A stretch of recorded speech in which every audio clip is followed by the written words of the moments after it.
Chegamos em 1000 inscritos. Muito obrigado a vocês que acompanham esse canal. É um projeto paralelo aqui, ele é muito importante essa divulgação. Eu recebo muitos comentários, o que é muito bom, conversar com vocês, saber o que vocês querem saber. E hoje a gente decidiu gravar um vídeo justamente respondendo a comentários aqui do canal. E a gente selecionou uns mais polêmicos aí para começar. Então vamos lá, tô aqui com o meu computador, vou ler alguns comentários e vou responder aqui para vocês. Então já começamos aqui com o @mascarito1. Errou! Estava indo bem no início do filme. Aí você encarna a Greta e o vídeo. Se a corrente parar, não vai haver distribuição de calor, seu burro. O planeta vai esfriar, cabeça de vento. Ecobobo. Qualquer um que pense com lógica vai sacar sua gretaonose. Seja lá o que isso quer dizer. Bom, eu acho que esse comentário ele é bom para várias coisas, né? Ele mostra primeiro como que a internet está moldando a forma das pessoas se relacionarem, né? Duvido que se ele estivesse assistindo uma palestra minha, ele teria esse discurso, né? Ele ia levantar e começar dizendo que eu errei.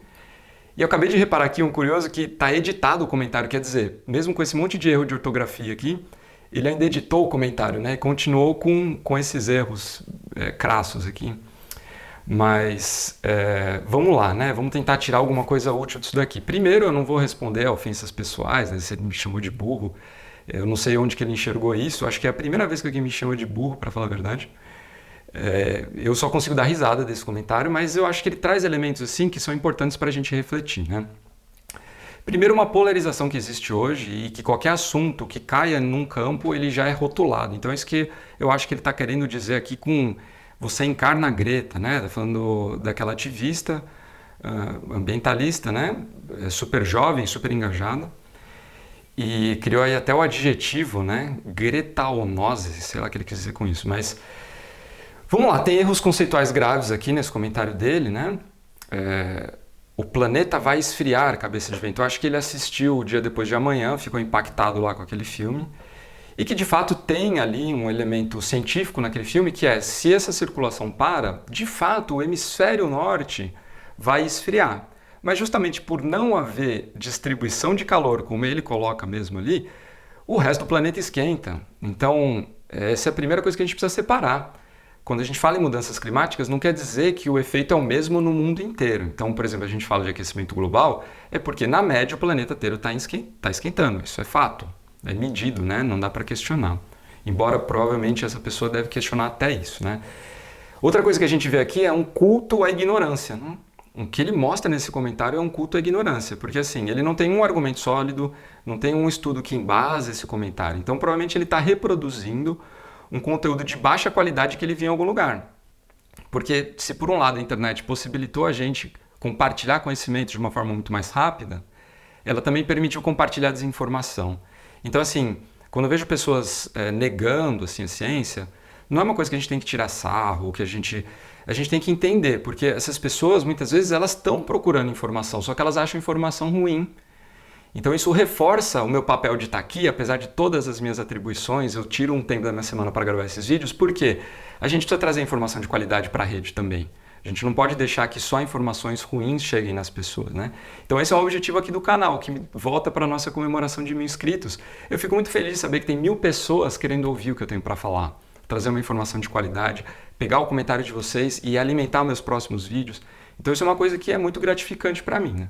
Então vamos lá, vamos para o próximo comentário. Esse é do @JoaquimSilva, -PF9QE. Para começar, abre aspas, a gente, fecha aspas, não conseguiu feito algum. Se essas imagens forem reais e eles conseguiram pousar uma sonda em Marte, isso é um feito exclusivamente norte-americano. Esse foi um comentário feito num vídeo que eu fiz sobre uma ferramenta do software Google Earth que serve para você ver a Lua, para ver Marte, né? Especificamente nesse eu falei de Marte. Bom, pelo menos aqui está melhor escrito o comentário, né? Mas traz coisas interessantes também. Uma que eu acho que é importante para a gente que é brasileiro, para a gente que está no hemisfério sul, é uma supervalorização do hemisfério norte, uma supervalorização do norte-americano. E se você for a fundo olhar esses projetos de missões espaciais, embora nesse caso, por exemplo, dessas sondas, a NASA que assina, é uma cooperação internacional. Tem partes feitas em vários lugares do mundo. Então eu falo a gente com muita tranquilidade, não é porque eu estou me incluindo na equipe, eu não participei de absolutamente nada em nenhuma dessas campanhas, mas eu falo a gente como sociedade, a gente como seres humanos, a gente como ciência. Então eu estou falando de um grupo grande de pessoas, porque é importante ressaltar que esse tipo de feito não se faz sozinho, não é uma agência, não é um grupo, são centenas, milhares de pessoas de dezenas de países trabalhando por um objetivo comum. O que eu acho que é muito bonito, né? Mostra um potencial do ser humano em construir coisas impressionantes, né? Então eu acho que começando seria isso, né? A gente, eu falo nesse sentido, né? E aí tem aquela pulga atrás da orelha, né? Se essas imagens forem reais, isso já dá também essa, que está muito na moda, né? Esse retrogosto de negacionismo, né? Gente, por que essas imagens não seriam reais, né? Assim, o que a NASA ganha criando essa história? E assim, a gente tem que entender que não é de repente surge isso do nada. Teve acompanhamento do lançamento dessa última sonda. Você podia mandar teu nome junto. Assim, tem todo o preparativo. Como é que você cria uma história dessa e convence todo mundo? Não é possível, né? Não dá para acreditar que uma coisa dessa é mentira, né? E o que se ganha com isso? Então, assim, é muito absurdo imaginar que isso não é real. Não consigo nem entender o motivo que leva uma pessoa a crer nisso, porque talvez seja assim, um distanciamento tão grande da ciência que parece um feito impossível. Mas para quem está todo dia ali vivenciando descobertas, vivenciando a ciência, não é algo que parece impossível, é algo que parece surpreendente, mas não impossível, né? Então, temos aqui um comentário da @bbb6786, esses nomes são ótimos, né? E esse comentário parece que não é ruim como os outros, né? Não é pejorativo. Vamos lá.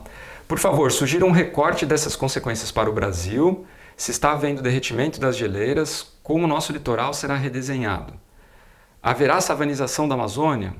O clima árido, abre parênteses, não existia este clima, só o semiárido. É uma realidade no Brasil hoje? Quais regiões do país, em tese, estão livres destas transformações? Pós-escrito aqui, PS, a MOC, que é essa corrente de circulação do Atlântico, influencia apenas as correntes marítimas ou também toda a biodiversidade marinha e seus fluxos migratórios? A pesca seria afetada? O regime de ventos litorâneos, com suas massas de ar frentes frias, seriam afetadas? Acredito que acabei. Umas carinhas felizes aí. Bom, esse comentário é maravilhoso, né? A gente pode gravar no mínimo uns 5 vídeos, e já estou colocando aqui como sugestão, vou colocar na minha lista, sobre cada uma dessas suas perguntas, que elas são muito boas mesmo, muito pertinentes, né? Então, começando aqui, né, um recorte das consequências para o Brasil é uma coisa que a gente está abordando em 2 projetos de pesquisa que a gente tem hoje, focado na precipitação, na chuva.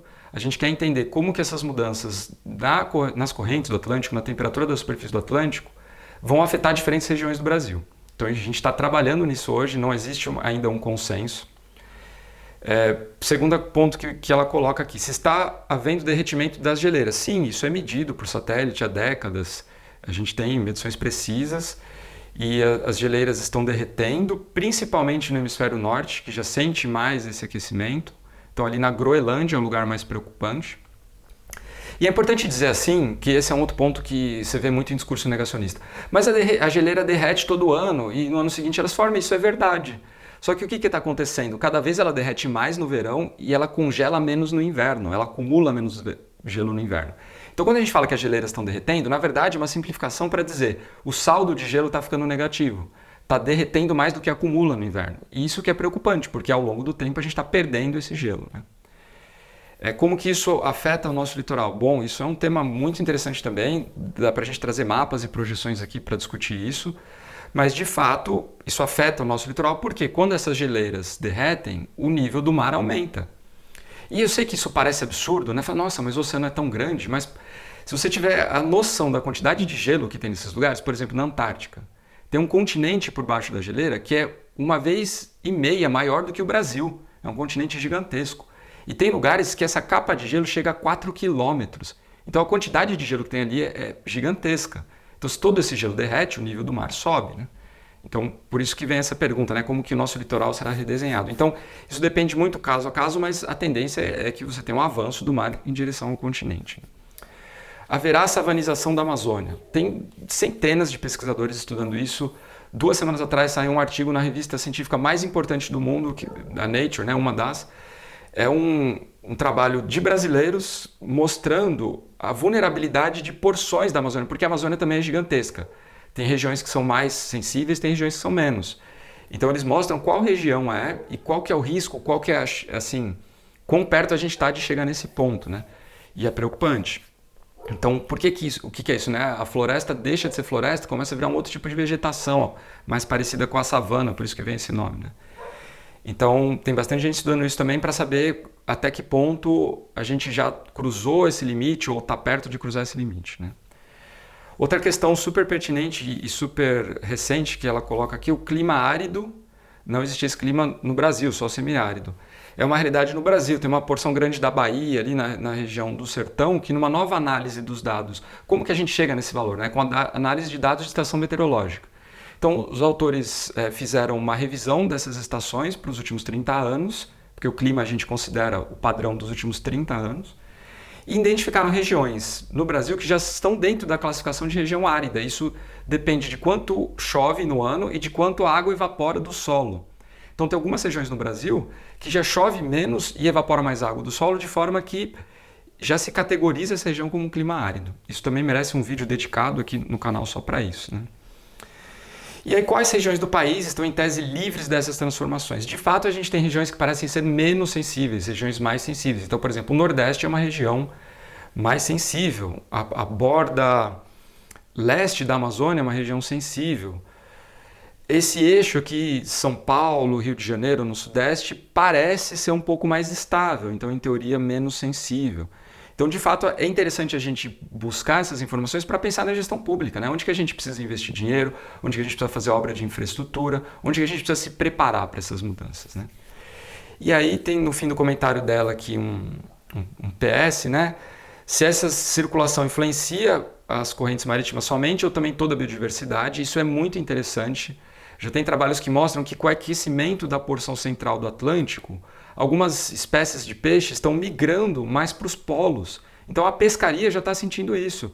Essa pesca de grande escala, eles já têm cada vez que ir mais perto do Polo Sul ou Polo Norte para encontrar as mesmas espécies, para encontrar maior diversidade de peixes também, porque geralmente nas águas frias tem uma produtividade maior. Então a pesca já está sendo afetada, né? Ela não seria, ela já está sendo. Isso vai mudar também os ventos, porque você muda o balanço de calor, né, entre oceano e continente, isso muda sim os ventos, os regimes da atmosfera. Bom, para o vídeo de hoje, esses eram os comentários que a gente separou. Queria dizer que eu gosto muito do comentário de vocês, tento responder todos, às vezes escapa um, mas é muito importante ter esse retorno, então continuem comentando, coloquem suas dúvidas, coloquem o que vocês querem ver aqui no canal. Estando dentro da minha área de experiência, eu vou gravar, vou falar. E é isso, né? Essa jornada está só começando. Quero agradecer muito novamente vocês que estão nesse começo dessa jornada. E eu pretendo continuar produzindo esse conteúdo, que esses comentários mostram para mim que de fato a gente precisa disso, né? Então vejo vocês no próximo vídeo.